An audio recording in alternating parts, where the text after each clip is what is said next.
वंदे पुरुषोत्तमम परम प्रेममय श्री श्री ठाकुर जी की वाणी।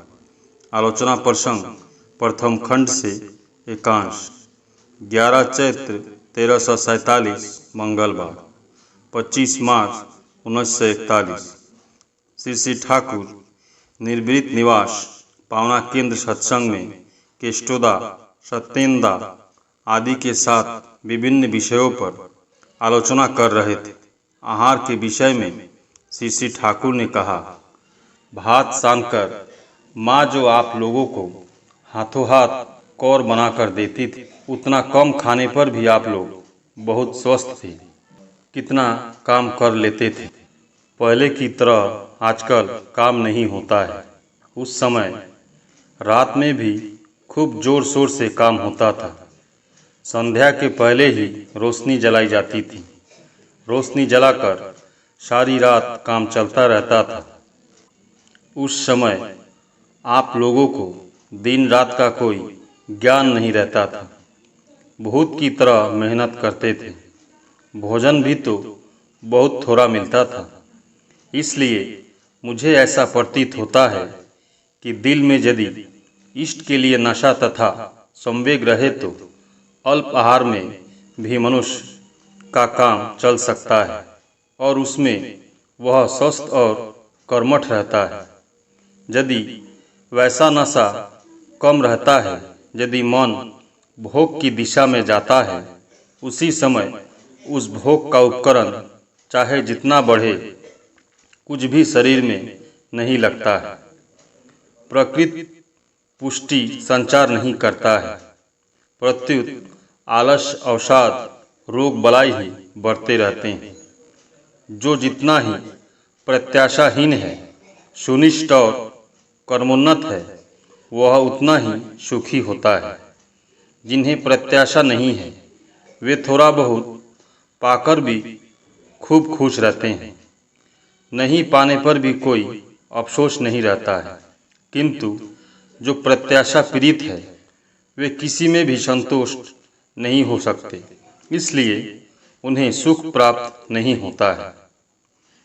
पाने की प्रत्याशा रखने के बजाय देने की आकांक्षा रखना प्रत्युत अच्छा है। उससे मनुष्य की योग्यता बढ़ती है, प्राप्ति भी सहज हो जाती है। पहले लोग एक दूसरे की सेवा देने के आग्रह से घूमते फिरते थे। किसी व्यक्ति के कपड़े यदि कोई मैले देखते थे तो उन्हें साफ कर रख देते थे। जिसका कपड़ा आता था उसे कुछ पता ही नहीं चलता था। आश्रम में कोई यात्री स्टीमर घाट पर उतरते थे तो उनके माल को ढोकर लाने के लिए सत्संगों के बीच आपस में होर मच जाती थी।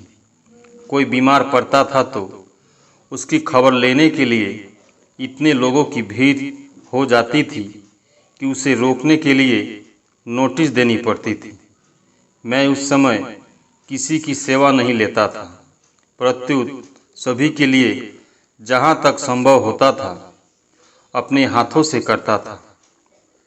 किंतु अनेक व्यक्ति सेवा करने के आग्रह से चक्कर काटते थे।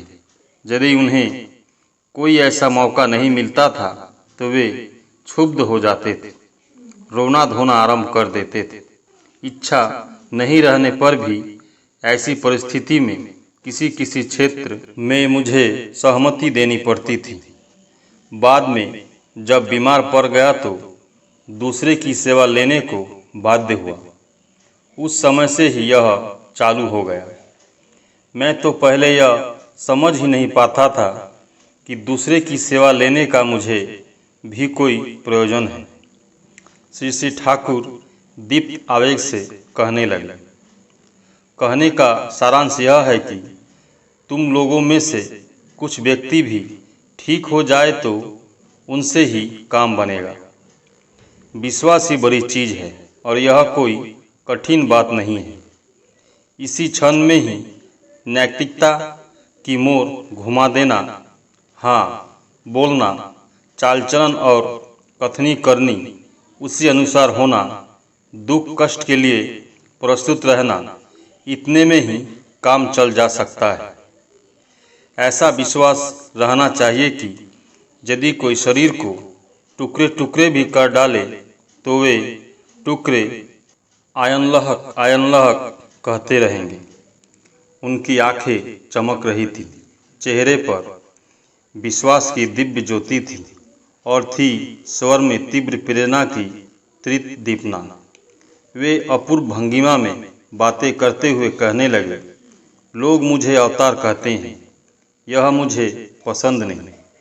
मुझे अवतार कहना उसी दिन तुम लोगों को शोभा देगा जिस दिन तुम सभी पूर्ण रूपेण बाल के सिरे से लेकर पाँव के अंगूठे तक अवतार बन जाओगे।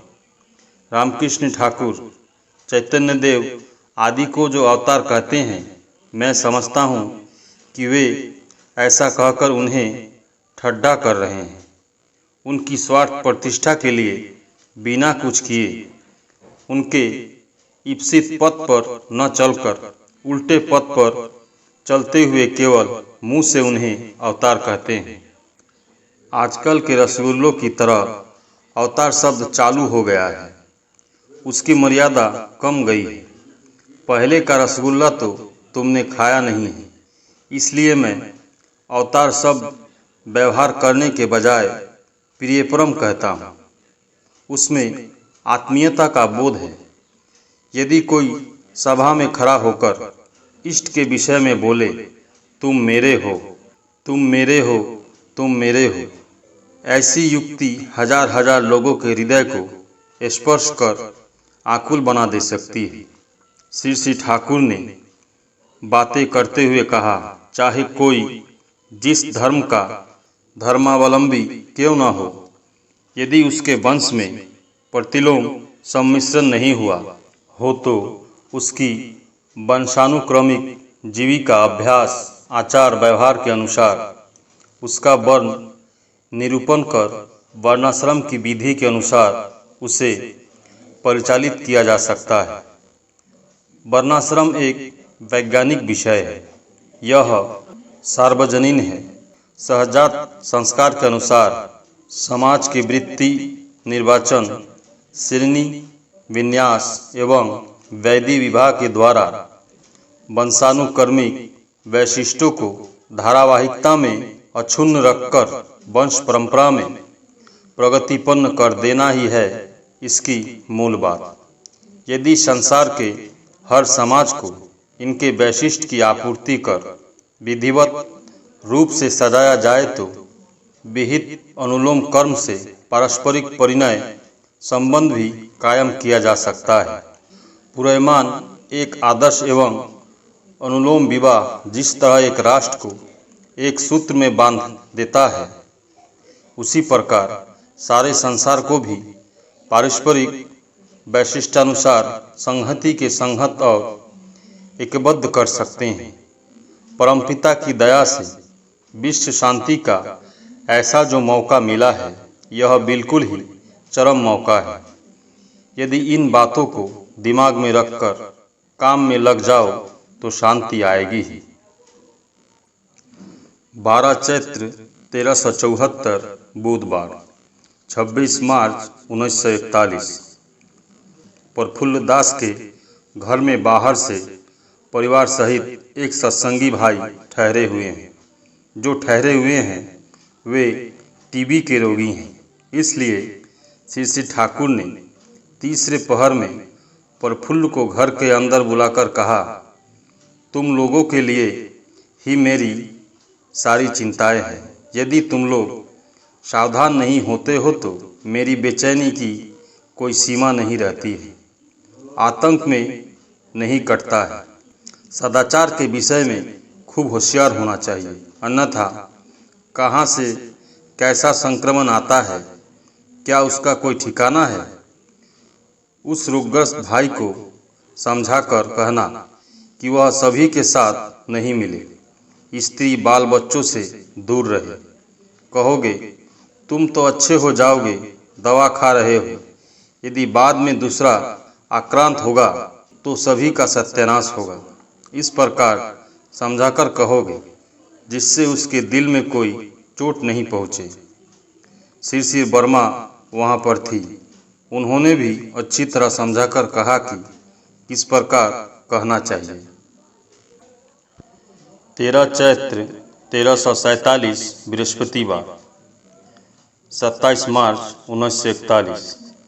आज निर्वृत निवास में प्रातःकाल श्री श्री ठाकुर कह रहे थे, अर्जन पटुत्व शास्त्रीय स्वभाव एवं हर विषय में सौंदर्य बोध जिनके आयत्त में नहीं है वे सिर्फ असफल ही नहीं होते, उनके चरित्र और व्यक्तित्व भी स्फुरित नहीं हो सकते हैं।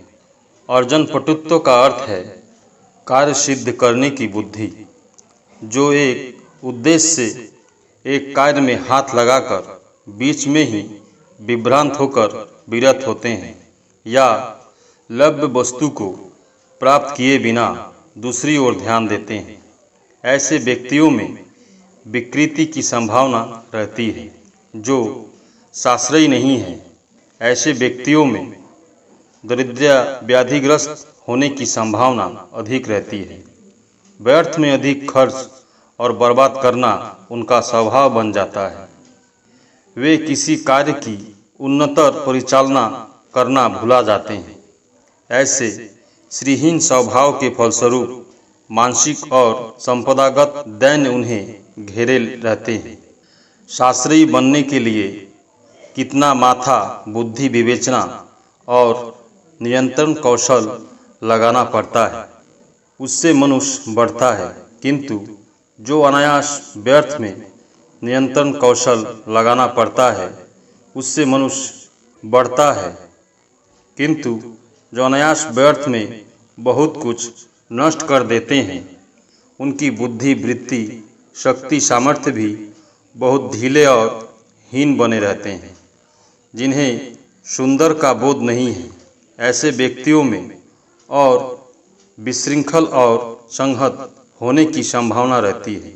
सुंदर में एक समता और संगति का बोध रहता है, इसलिए वह सत्ता के निकट आदरणीय रहता है। चाहे जो करे, जो सोचे, जो ही बोले, यदि वह सत्ता के लिए आदरणीय नहीं हो, अर्थात उसके द्वारा मेरे एवं दूसरे की सत्ता तृप्त और नंदित नहीं होती है, यदि कथनी, करनी और आचरण में विशृंखला, संहति और सामंजस्य अभ्यासगत होता है, तो उसके फलस्वरूप व्यक्तित्व भी क्रमशः विशृंखल और विशिष्ट होता है। सब कुछ में संहति लेकर शक्तिमान अखंड व्यक्तित्व नहीं बन सकता है। केष्टोदा के एक प्रश्न के उत्तर में श्री श्री ठाकुर ने एक वाणी दी। बाद में बोले, सत्येन को मैंने जैसी भाषा में लिखाई थी उससे वह बिल्कुल भिन्न है। इसलिए देखने पर ऐसा प्रतीत होता है क्या ये सब वस्तु सापेक्ष है, अर्थात प्रश्नकर्ता के व्यक्तित्व का जैसा विवरण होता है उसके द्वारा उनके उत्तर की भाषा एवं भंगिमा शायद प्रभावित होती है। परम प्रेममय श्री श्री ठाकुर। सभी गुरु भाई एवं माँ को जय गुरु।